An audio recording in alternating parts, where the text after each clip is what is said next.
제가 운영하는 카페 1층을 보러 오는 사람이 드물게 있었는지 문이 열려 있길래 저는 처음 봐서 카페 임대인에게 물어보다가 현수막 그 1층 광고 현수막을 해도 되냐라는 얘기를 했는데 4층 사람도 하고 싶어 했는데 4층 임차한 사람도 못하겠다고 하길래 오늘 다시 문의했더니 오케이 사인을 받았네요. 그렇게 통화를 하고 있는데 마침 4층 임차인이 내려오고 있는데 아파트, 제가 구매한 아파트 아이파크 부지가 당첨이 됐는데 마침 아이파크에 대해서 얘기하면서 내려오더라고요. 누군가와 통화하면서. 그래서 4층 임차인도 아파트 아이파크인가? 네, 아닌 것처럼 얘기를 하면서 내려갔어요. 어쨌든 앞에 현수막 얘기를 꺼낸 적이 없다는 얘기를 들었습니다. 그러고 생각해보니 클린업에 있는 재건축 조합 사무실에 한번 전화를 해봐야겠다는 생각이 들었어요. 클린업이라는 사이트가 있습니다. 이거는 재건축 관련으로 명확성을 좀 가지기 위해서 나라에서 서울시에서 운영하는 거예요. 네. 이게 다른 시에도 있는지는 모르겠어요. 네. 어쨌든 서울시에서 하는 재건축 관련으로는 클린업이라는 곳이 있습니다. 네. 근데 지금 제가 문득 요즘에 그 빌라를 매도하려고 오랫동안 내놨는데 그것에 대해서 대출을 알아보시는 분이 너무 많은데 최근에 며칠 사이에 대출 규제가 생겼다 그래서 대출 규제 관련으로 물어볼 것이 있어서 내가 갖고 있는 아파트 관련에 대한 것을 물어보려고 재건축 조합 번호를 알려고 이 사이트를 방문했어요. 여기 있네요. 전화번호. 네, 여기 전화를 해봤습니다.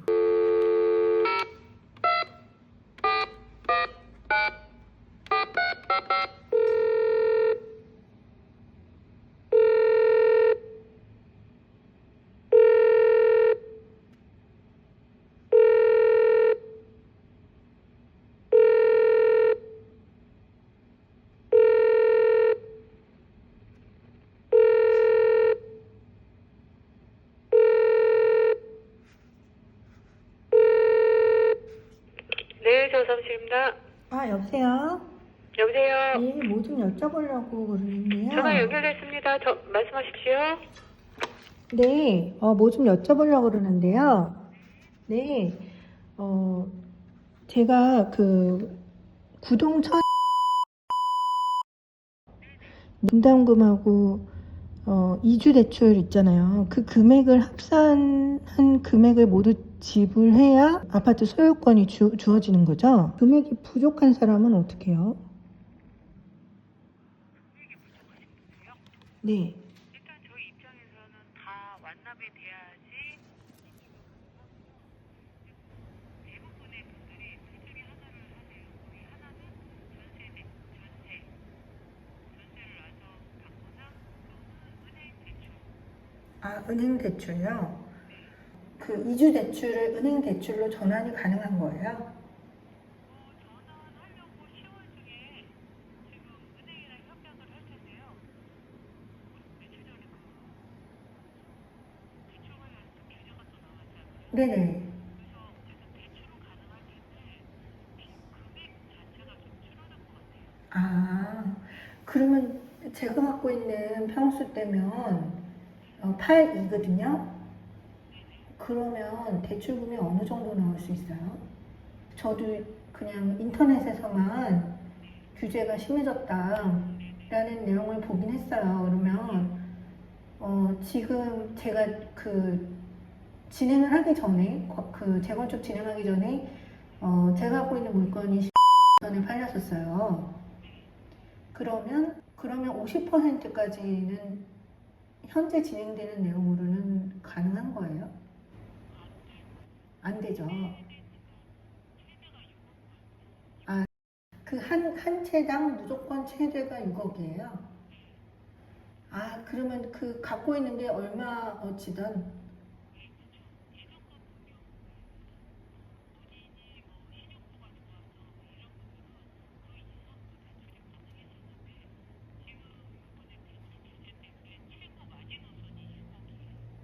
어, 그 대출을 바로 받으면 좀 또 피곤하지 않을까 여러 가지 생각이 들어서 그래서 제가 지금 살고 있는 빌라를 팔려고 내놔서 지금 매도 중이에요. 근데 네, 근데 그 사러 오는 사람이 어떤 사람은 그 빌라를 50% 이상 대출을 받는 걸로 생각하면서 보러 오더라고요.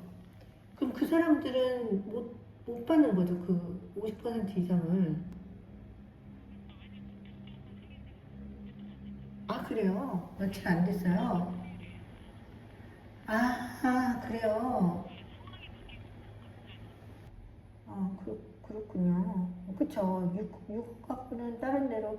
저도 그때 이주대출 3억 정도 받았는데, 그때 외곽으로 갔어요. 경기도로 갔다가, 신도시 쪽으로 갔는데, 제가 그 하남시에 밭하고 창고를 갖고 있어서, 그쪽으로 이사를 갔다가 신도시 쪽 갔다가 죽는 줄 알았어요. 거기서. 그 짜잘한 그 건설업자랑 그 근처 재건축하는 그 신도시 재건축하는 사람들이 일괄적으로 다 괴롭혀서 엄청 고생했어요. 제가 어쨌든 그럼 전세나도 잘 안 나가겠네요. 전세 놓으면은 그게 월세로 바뀔까요?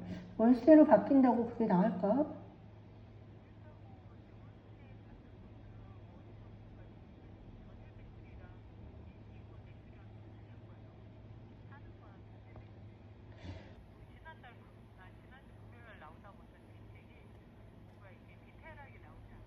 네. 그거는 소득이 있으면 소득 담보로, 어, 예, 저도 예전에 그 재건축 중인 아파트도 일가구로 잡힌다 그래가지고, 예, 그런 얘기까지 들었어요. 재건축 중인 아예 그 건물 자체가 없는데 다 부셔서 그냥 토지만 있는데 그게 일가구로 잡힌다 그래가지고 1가구 2주택이라고 대출 거부당한 적이 있습니다. 예. 예. 그래가지고 너무 황당해서 그때는 잠시 돈이 필요했을 텐데 그렇군요.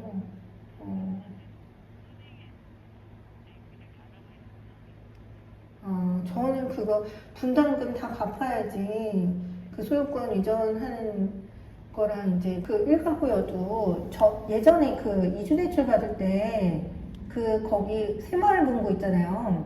그 신한은행 위에. 그리고 거기가 교통회관이었잖아요. 예. 그 건물 자체가 좀 지저분한 것 같더라고요. 그래서 제가 거기서 대출 받을 때 굉장히 힘들었거든요. 네, 저는 분명히 그 이주대출이 이자를 다 나중에 지급하는 거잖아요. 근데도 거기서 이상한 게 붙었었어요. 뭐 어쨌든 그거는 뭐 너무 오래전 일이라 그래서 대출에 대한 기억이 너무 안 좋아서 대출을 안 만들려고 지금 집을 급하게 파는 중이었어요. 진주 아파트가 재건축 아파트 처음이에요. 예, 근데 진주 아파트에서 그 신한은행 대출 받을 때, 예, 그때 기억이 안 좋았어요. 그래가지고 대출을 안 만들려고 지금 집을 급하게 파는 중이었어요. 예, 그래가지고 예전에 이상한 빚을 많이 진 사람들이 굉장히 많이 나타났었어요. 예, 이유는 모르겠지만. 어쨌든, 그래가지고 이제 집을 급하게 내놔서 지금 거의 6개월 동안 내놨다가 와중에 이제 대출을 안 받기 위해서 저는 진행을 하는 거라 이주대출이 아니라 그 집을 팔다가 보니까 사람들이 다 대출을 많이 끼고 살려고 하니까 아직까지도 쫓아잖아요, 저를. 재건축하는, 그 다른 지역 재건축하는 사람들이.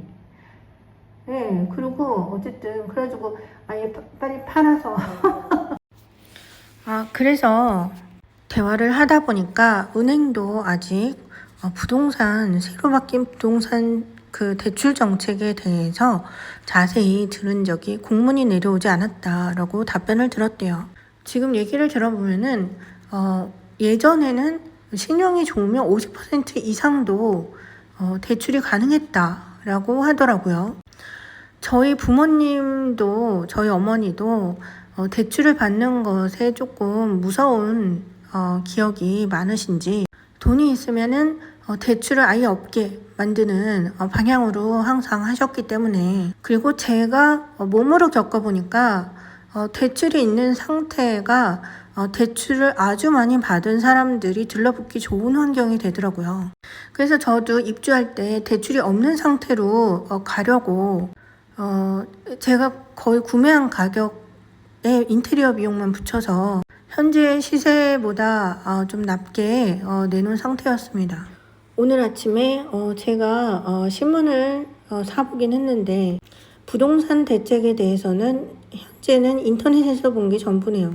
오늘은 집을 팔지 못할 경우 대출이 얼마나 나오나를 한번 알아봤습니다. 2주 대출 받은 정도는 쉽게 나올 거라고 예상을 하네요. 그래도 지금 빌라를 팔아서 대출 없이 들어가면, 내가 예전에 신한은행에서 2주 대출을 받을 때 받은 이후 겪었던 트라우마 같은 불안은 걱정하지 않아도 되겠죠. 타 지역의 재건축 아파트는 저랑 관련이 없습니다. 방송 관련이나 컨텐츠 제작 관련도 저랑은 관련이 없어요. 4층은 아까 잠시 왔소 갔소만 하는 건지, 예전에 내가 물건 구매하러 갔을 때 아르바이트 하던 다른 분이 와서 아르바이트인지 뭔지 봐주다가 내려가는 걸 나중에 봤네요. 생각해보면 좀 전에 4층 분이라고 하면서 내가 대화했던 사람이 정말 4층 임차인이 맞나 라는 생각을 다시 해봅니다. 4층에 일하시는 분을 3분이나 봐서 임대인분한테 확인을 한 후 얘기를 해야겠네요.